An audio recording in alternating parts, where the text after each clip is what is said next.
You smell stink from it too.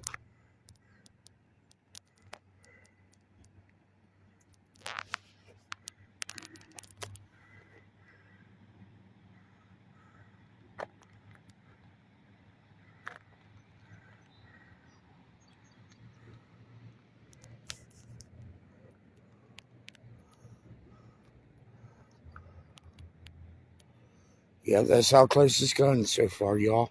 Oh.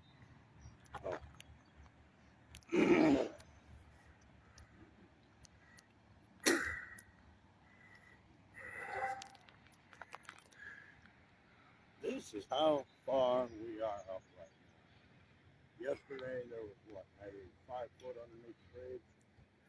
Today you ain't got a foot.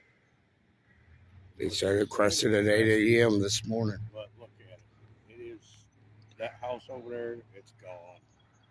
It's flooded to no return. There's the main bridge into Kentucky, or into Frankfort. And That's where I was yesterday recording. yeah, that's where I was standing yesterday, taking the same video up there. And it wasn't half this far down. Today, I could probably stand right here on this wall and touch the water. It's looking pretty damn good. They said it's crested, but I don't know. It keeps coming up.